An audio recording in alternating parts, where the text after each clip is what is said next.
house cause it's not around. Don't look what you ain't got now. Come and get you down.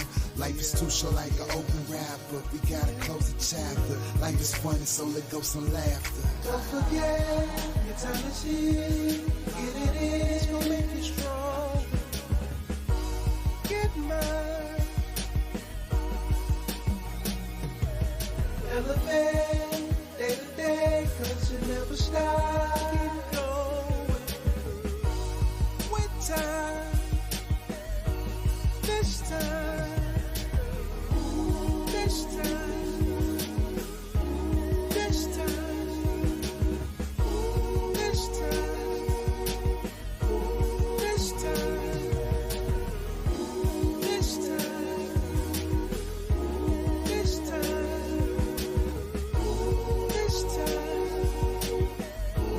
This time.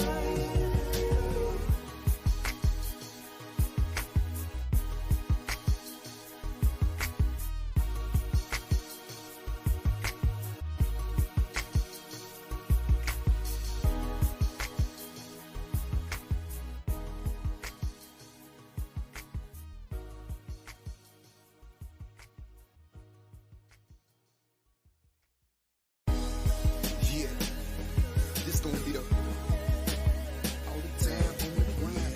Turn that slow, look at that all the time.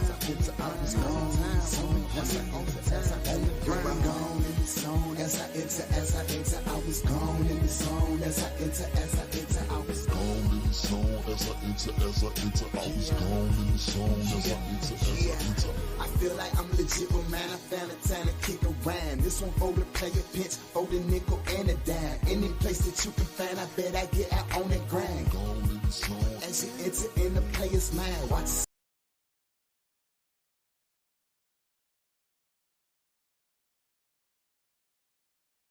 What's up, everybody? Today we're going to recap the fights of this weekend. We're going to also delve into potential fights of 2025 when we come right back.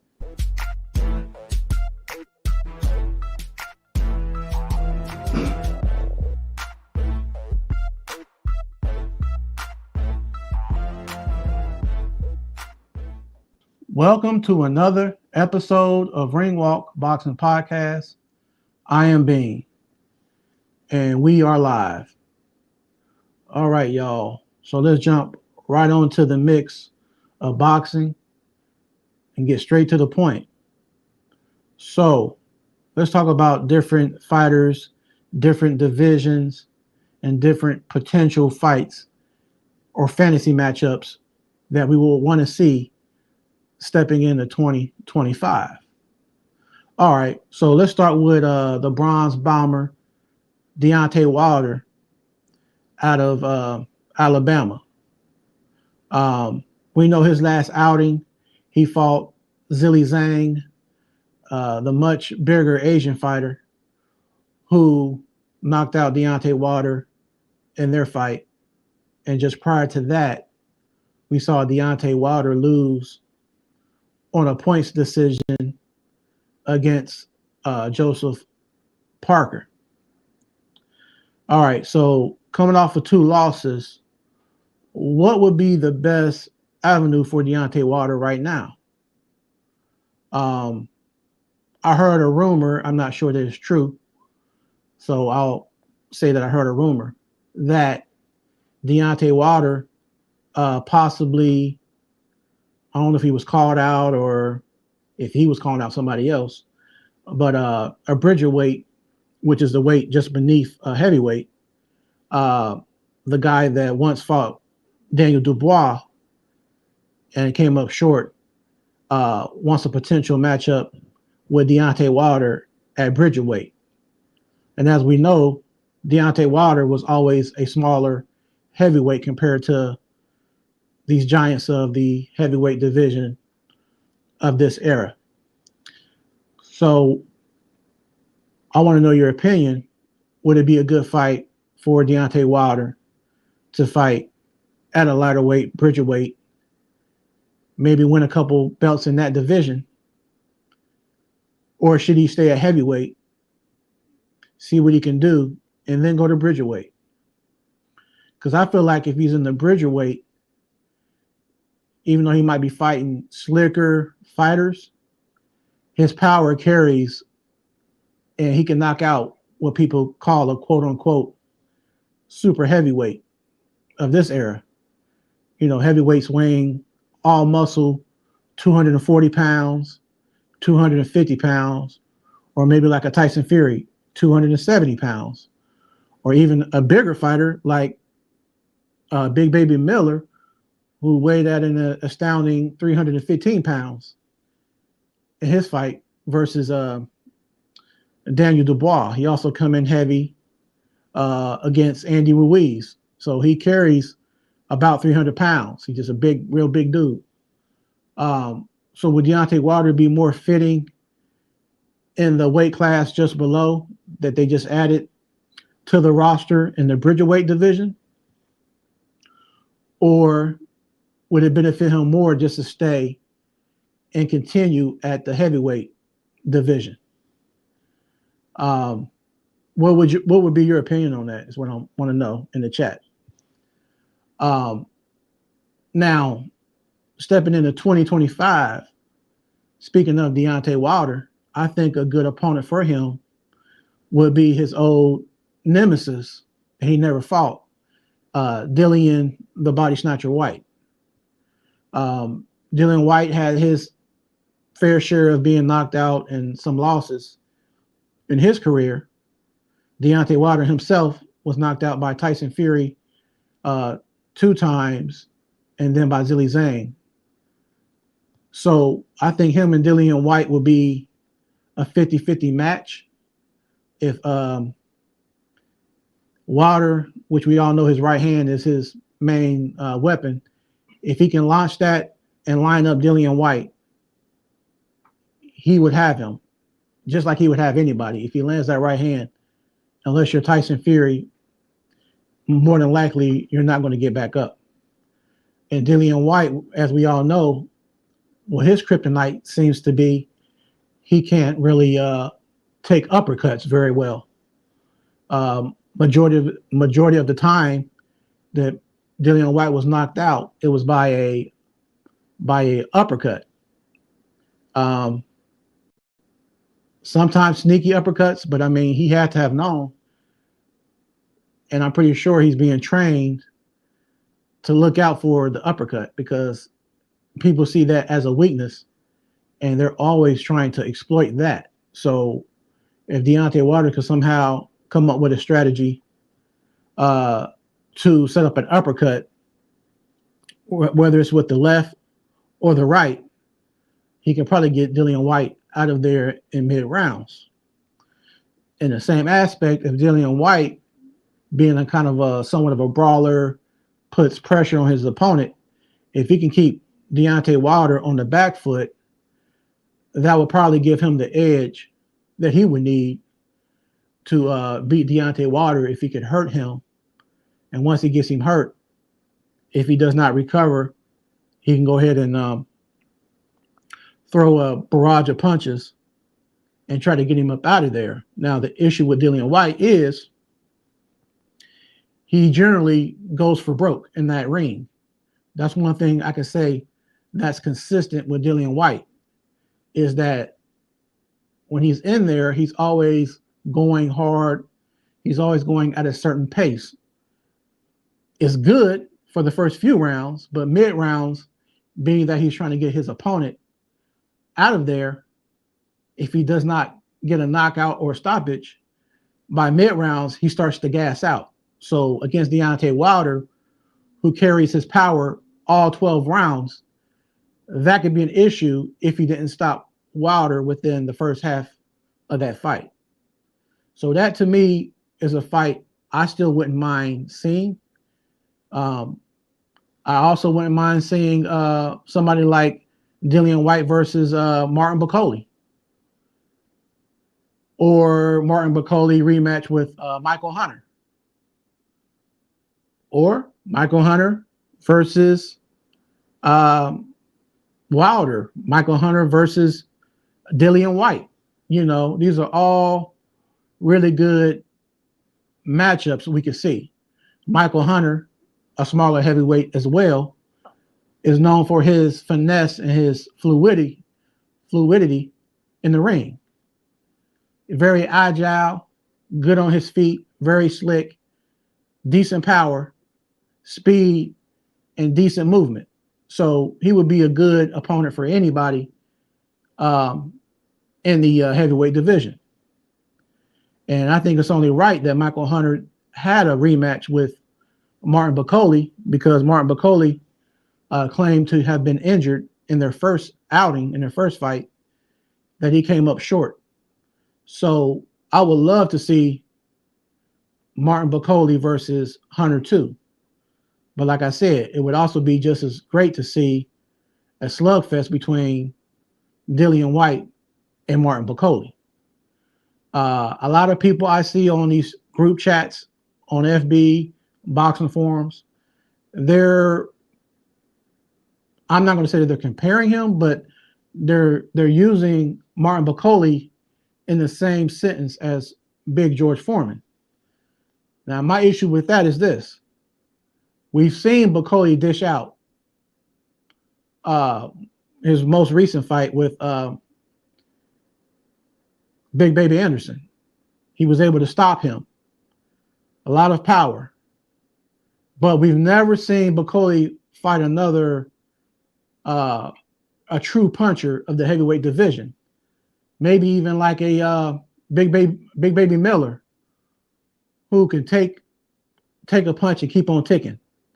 That has a good chin and is 300 pounds or 315 pounds, who might be able to take the punishment dished out by Bakole. But then Bakole could find himself against somebody like Zhilei Zhang, for instance, who has a pretty good chin, but has a very mean left hand. I want to say he's a southpaw, if I'm not mistaken. Zhilei Zhang will give problems to anybody, even though he's like 40 or 41 years old right now, one of the older fighters of the heavyweight division. Like they said, the last thing to leave is your power. So I would like to see Zhilei Zhang get a few more opponents in before he calls it quits. Zhilei Zhang versus Daniel Dubois will be another good one. Two different styles, but both have knockout power. It's in a balance. I don't know if it's going to be a situation where Anthony Joshua is going to do an immediate rematch with Daniel Dubois, or is he going to wait till next year and maybe fight somebody a level lower, a step down, to get his confidence back before he jumps back in there against Daniel Dubois? What do y'all think about that? Should AJ go ahead and take and roll the dice and jump in there with the guy who just knocked him out? Or should he do like Lennox Lewis after he lost against McCall and build himself back up and then jump in there? So we'll see how that all plays out here soon. We'll be hearing hopefully announcements this year about Anthony Joshua or Daniel Dubois. Also, I hear that potentially, speaking of Martin Bakole, he could possibly be fighting Caballero, and Caballero has looked good in his last two fights. We saw him against a real big Russian fighter. That Caballero stopped him with body shots. So we know he works the body well. He's pretty slick himself for a heavyweight with that type of size. And he has a type of size and stature, I think, that would be perfect against somebody like Martin Bakole. Because like I said, with Big George Foreman being the comparison that people use, we've seen Big George dish out punishment, but in the same aspect, we've seen him receive and take punishment. And I haven't seen Bakole in a situation where he has to go into another gear, or he has to fight against adversity. I've never really seen him have somebody putting it on him like we saw against Michael Hunter, who's not really a puncher. But had it been like Zilly Zhang or somebody who could really thump, would Martin Bakole be able to withstand, and with his chin resistance, be able to withstand the power of somebody who hits as hard as him or harder than him? You know, because boxing is about hit and don't get hit to some extent, but you got some fighters that their style is they're going to go to war and fight in the phone booth at all times. They don't really have a lot of slickness. They don't have a lot of head movement, upper body movement. So some fighters are just in that tight box, and it's going to be toe-to-toe action. And we kind of saw a display like that last night when we looked at the super welterweights out of Australia, Tim Tszyu versus his opponent, that they were in that phone booth. Tim Tszyu really wasn't using no type of head movement. He didn't really have his guard up. He was being lackadaisical with his defense. And we saw him fall victim to the same shot all fight long. You know, when he went down the first time, it was like, I believe, a left hook. And then round two, you know, he's going down again by a similar punch. Round three, he's dropped a few more times. So this man has dropped 4 or 5 times in that fight due to lack of, I don't know if you could say lack of preparation, or just maybe he didn't take his opponent as serious, but that's his own fault, because you always want to step in that ring and fight everybody like it's going to be a tough opponent. You never want to have your guards down to where you think you're fighting a mediocre opponent. Although many people haven't heard of his opponent, you know, that doesn't mean, like Terrence Crawford explained, because you don't hear of a certain fighter who's in the background and making a name for himself slowly. He might not be in the limelight or on the level in the eyes of casuals or certain people, certain fans of boxing, but that doesn't mean that they're not up to par to step in the rankings or step against these big fish of any division. We've seen it play out before. You know, we've seen where I'm a big Errol Spence fan. He's the bigger name. He was going to be the draw, the pay-per-view attraction. You know, I'm Team Spence all day. But then you see Bud Crawford, who wasn't on the level, maybe fame-wise or marketability-wise, but we see him take down the big fish, Errol Spence. We saw Anthony Joshua being well known. I'm a fan of him as well. And we saw somebody like Andy Ruiz, who was in the background and in the shadows of Anthony Joshua, sneak up from behind and defeat Anthony Joshua. So a lot of times in boxing, what makes it intriguing is these guys you don't necessarily know of are the ones that they come the hardest. They come hungry. The opponent against Tim Tszyu came in there hungry. That's the bottom line. And he was able to put on a clinical performance and stop him. And he made Tim Tszyu's corner throw in the towel, you know, type of situation, you know. And sometimes that's how boxing goes. So I got different topics here for today. So yeah, I mean, like I said, I like Tim Tszyu. Hopefully he can bounce back. And but I think he needs to slowly step back up into the boxing thing. He doesn't need to go after these certain level opponents, like a class or B class. He might need a C level opponent, then maybe step it up to a B level, and then get back up there with the guys on the top contenders or top tier level opponents, because he done lost his last 2 fights.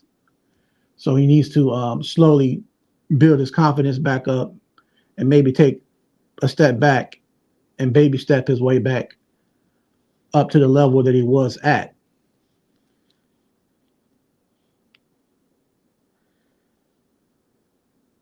And his opponent, I'm trying to pronounce his name. I believe you pronounce it Mortaz Mortazelov.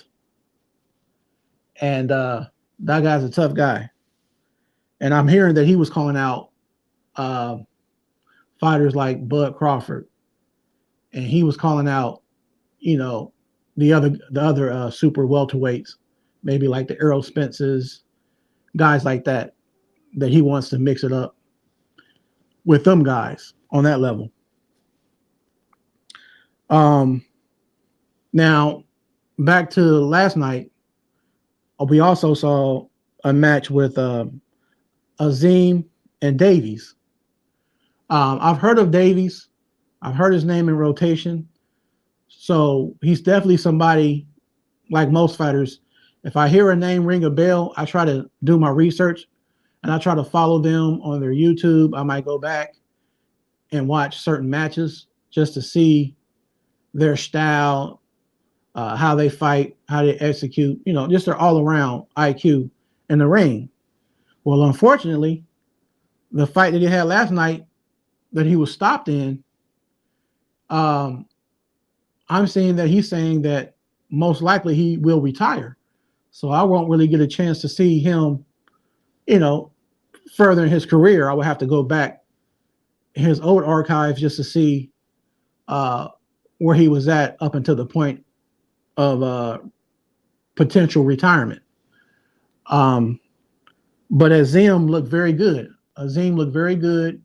He was beating him to the punch. He was cleaner. His punches were cleaner. His reaction was better. His timing was better. Nice speed, nice movement. And he had him all busted up by round two or three already. And it just wasn't looking good. He just pretty much kept up the pace, kept up the work rate, and was able to stop Davies in that fight. All right, so we're going to be jumping around some different topics here on this live. So we're going to go back to the potential bouts of 2025. So I talked about Deontay Wilder and Martin Bacoli and Michael Hunter and a few of those guys. Let's also talk about the smaller guys. Tank Davis, I'm a fan of him. What does the future hold in 2025 for Gervonta Tank Davis out of Baltimore? Is 2025 going to be the magical year? Is that going to be the year where we see Tank versus Shakur Stevenson? Or will we see Tank Davis versus somebody like Devin Haney? Or even Tank Davis versus rematch with Brian Garcia? He has options, and I'm just hoping that we get the best fights of 2025.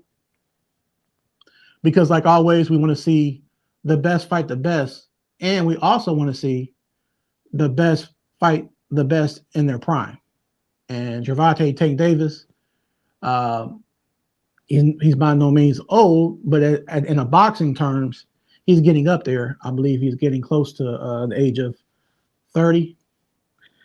So I would like to see Tank Davis get it on with Shakur Stevenson, vice versa. Even Shakur Stevenson versus Devin Haney. That to me will be a very good matchup. I would edge Shakur Stevenson. I feel like he can do everything that Devin Haney does a little bit better. They both have speed. They both have defense. But I think that Shakur just has a little bit more in his arsenal. And I think that's what separates him from Devin Haney. I mean, Devin Haney is nice. He has very nice skill, footwork, speed. He's a pure boxer. But I think Shakur has all that and just a little bit more. Plus, Shakur is real close and is up under the wing of Terrence Bud Crawford. So him being like the younger brother of Crawford, I'm pretty sure he gets a lot of his coaching and a lot of things he learns are from Bud Crawford. You know, he instills a lot of the confidence in him and probably shows him a lot of the secret things he can do. You know, a lot of the small tweaks that maybe somebody else won't give Shakur Stevenson. I'm pretty sure Bud Crawford will give him. And I also believe Bud Crawford and Shakur Stevenson have sparred.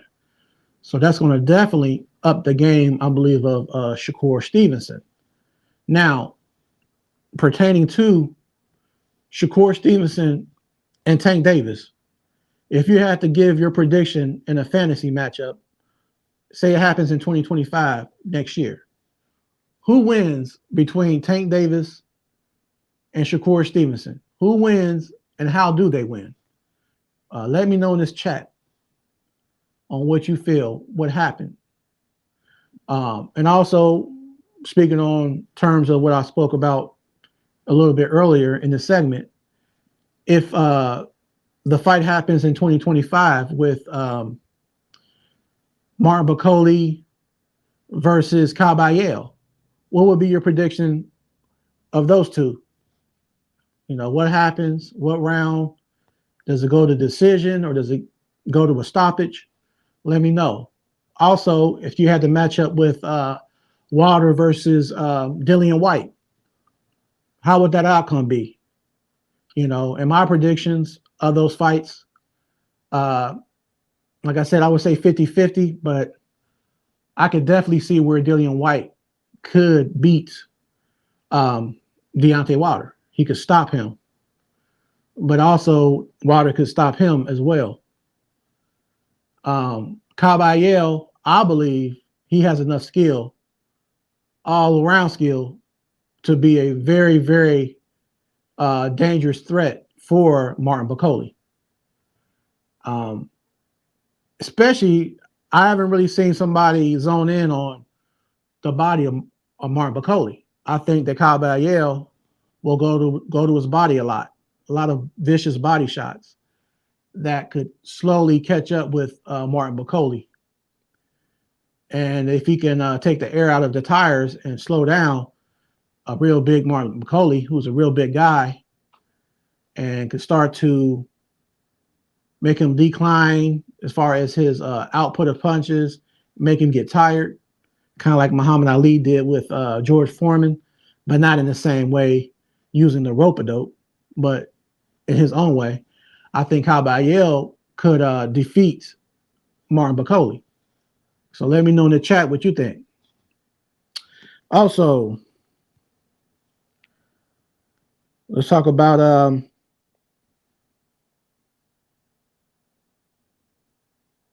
Miller versus Zhilei Zhang. Fantasy matchup. Big Baby Miller versus Zhilei Zhang. What a style matchup. You know, two big guys, both weighing around 300 pounds apiece. That's like 600 pounds in that ring going at it. Do you think that Zhilei Zhang could stop Big Baby Miller, who's only been stopped once by Daniel Dubois? But could Zhilei Zhang actually drop or knock out Big Baby Miller is the question I would like to answer to, because that is not an easy feat, and that hasn't been done as of yet. So far we've seen resilience, and we've seen a good chin and a good beard from Big Baby Miller. So I guess the question would be, does Zhilei Zhang have, we know he has a mental fortitude, but does he have enough power to break down the chin resistance of Big Baby Miller? So let me know your prediction in the chat.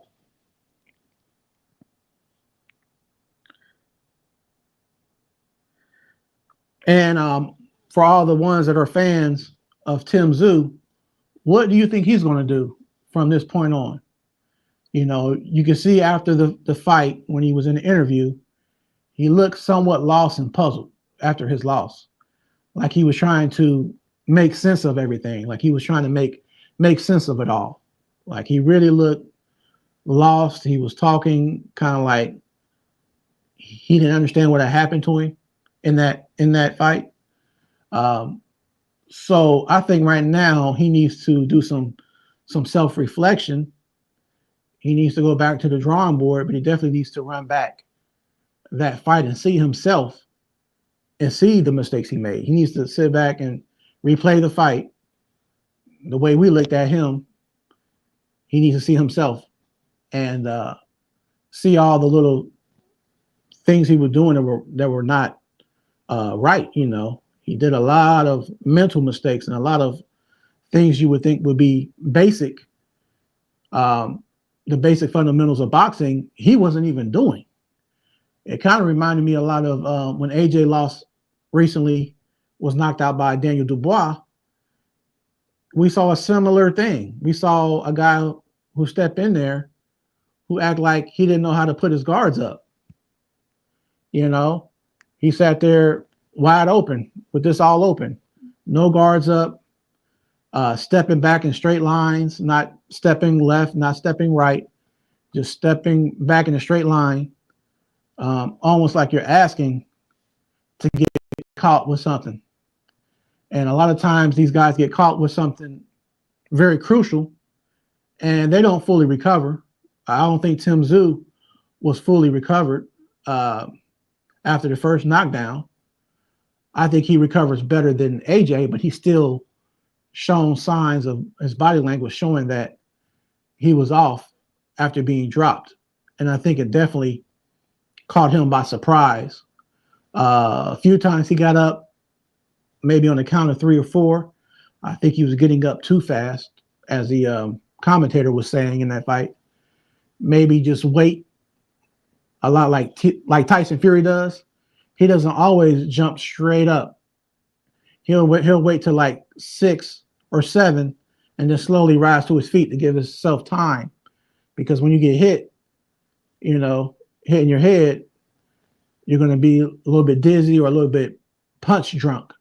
So you want to give yourself the maximum amount of time to rise to your feet so you can kind of gather yourself and get back into the fight. So let me know what you think about the future of Tim Tszyu. Can he bounce back from 2 losses and the most recent loss being a knockout? Because come on, I know some people say, "Oh, a fighter should retire after a loss or after being knocked out." But come on, if we go back in the past of the '90s, the era I grew up in with boxing, losing was a part of being great. The part that made you great is when you saw that fighter come back and beat the person who beat them, who got that vengeance back. Like Evander Holyfield, for example, when he fought Riddick Bowe and lost in a tough war, he came back in the rematch and Bowe Holyfield 2 to win. That made a trilogy for them 2 gladiators. We saw where Lennox Lewis was knocked out by Oliver McCall. Lennox Lewis was also knocked out by Hasim Rahman. And with those 2 guys, he eventually fought them in rematches and avenged both of his losses and was able to knock those guys out in a rematch. So I'm saying that to say boxers in the past have lost fights and bounced back. So I don't think all hope is lost for Tim Tszyu. So my message for Tim Tszyu is keep your head up. But I think that he should slowly, gradually move back into the level of opposition in the super welterweight division. 2025. Who would like to see David Benavidez versus Bivol? Or do you think it's a better match for David Benavidez versus Beterbiev?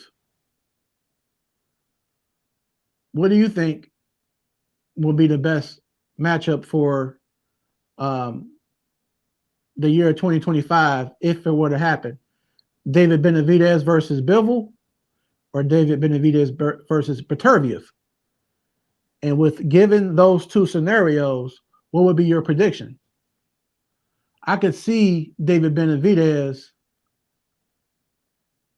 going to a decision with Bivol. If he couldn't stop Bivol, it would go to a decision, and Bivol would win by a split decision. If David Benavidez fought Beterbiev, it's going to be a whole different style and a whole different outcome. I don't see that going to 12 rounds. I definitely see somebody getting stopped because you got two fighters who are come forward fighters. Two guys that are, they're big for their size and they both can punch. David Benavidez versus Beterbiev would be a very, very classic fight at 175 light heavyweight. And I would definitely be tuning into that if that goes down. And I'm sure you will too. There's so many different fights and possibilities of what could happen in the upcoming year of 2025. I definitely think that Tank Davis, and shout out to Tank Davis, because like I said, I'm a fan. But I hope that Turki Al-Sheikh reaches out to him a second time, not that he has to, but hopefully Tank will be humble enough to accept an offer. If Turki Al-Sheikh has a certain offer for Tank versus Shakur Stevenson, I hope that Tank would be up to do it and not be so arrogant to where he's saying, I don't need Turki Al-Sheikh money. I'm over here at PBC and Prime or whatever, so that's all I need. Some people get cocky with what they call their quote unquote side of the street. It's like an island. PBC here, Matchroom over here, Riyadh season, over here. So I'm just hoping that all the greatest fights that we've been talking about or that we have fantasy matches about happen in 2025. And I do feel that Turki Al-Sheikh is here, and that's his motivation, and his goal is to make some of the best fights happen. Some fights that we probably wouldn't have saw in this lifetime, he's making happen. I don't see anything wrong with a person like him who's a fan of the sport that we're a fan of, trying to make the sport better because he has the financial means to do so. A lot of time it's financial issues on why these fights are not happening. Well, with Turki Al-Sheikh, we don't really see financial issues with him. So these fights are able to come to fruition that otherwise wouldn't normally happen. So let me know what you think about that, about Turki Al-Sheikh and the aftermath and everything going on with that. Do you think that Tank Davis will concede and have a sit down with His Excellency? And if he does, we will probably be on the right track to seeing in 2025 Tank Davis versus Shakur Stevenson. Also, I want to fall back on what I talked about on my last episode about the Charlo twins. And if y'all see this, what's up? Jermell and Jamal Charlo. I always liked them because they kind of brought a certain energy to boxing. And it's like, I haven't heard much from these guys lately. I'm hoping they'll get back in the ring. I want to see Charlo maybe versus Caleb Plant. And shout out to Caleb Plant. I'm a big fan of him too, because he ducks no smoke. and I really respect that from him. He ducks no smoke at all.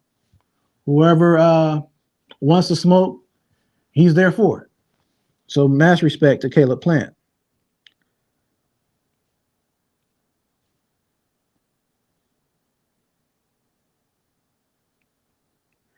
And shout out to Adam George. I got your message, brother. Thanks for subscribing to this channel. Please tell a friend or two to check out Ring Walk Boxing Podcast. So I'm not gonna keep talking. I'm gonna just go ahead and get ready to close it out here shortly. So if you have anything you want to say in this chat, please comment in the chat area and let me know what's on your mind about some of the things I talked about, or if there's any fantasy matches that you want to see in the year of 2025. We know at the end of this year, we still have to look forward to Usyk versus Fury 2. It's going to be interesting for sure. You know, I talk about it quite often. It's definitely going to be an interesting matchup because both of the guys are going to come back into the rematch and make adjustments, and they're going to do and raise the bar another level, another gear. So I believe in December we'll see the best version of Tyson Fury. In the same aspect, in December we'll also see the best version of Alexander Usyk.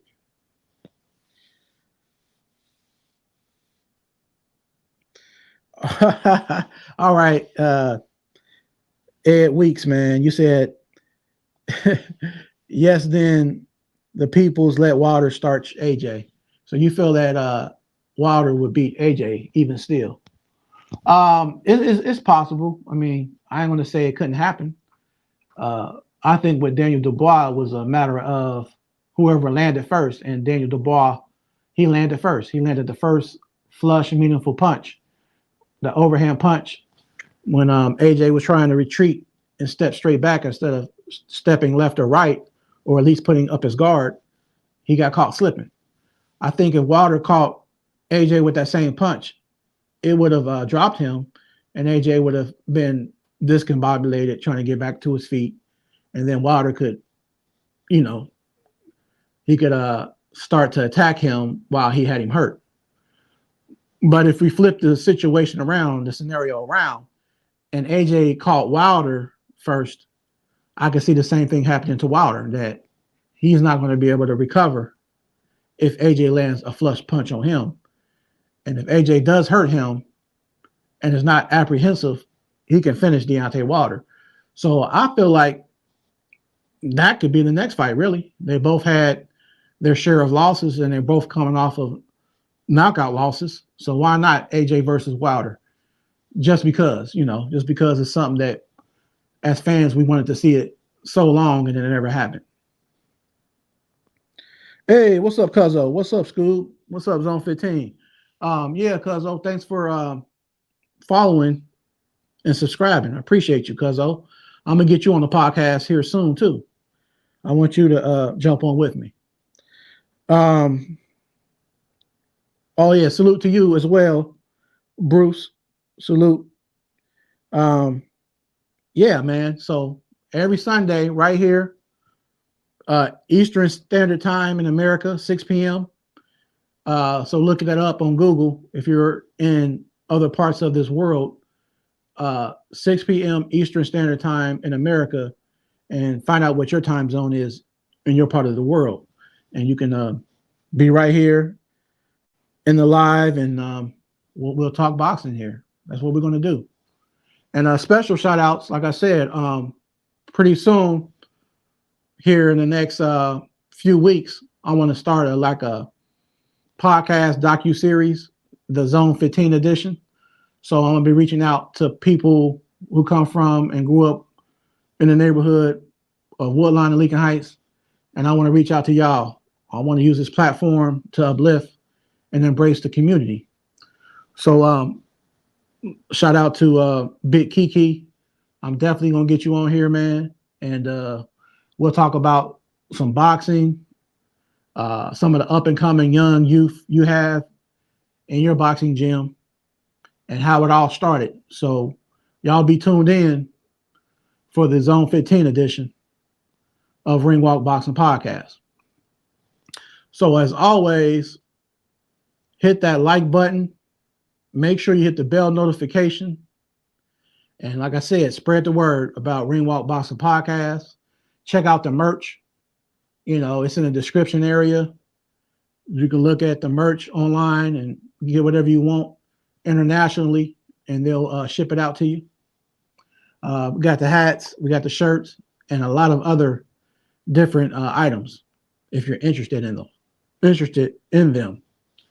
So I appreciate all your support as always, and I'll catch you on the next round. Peace.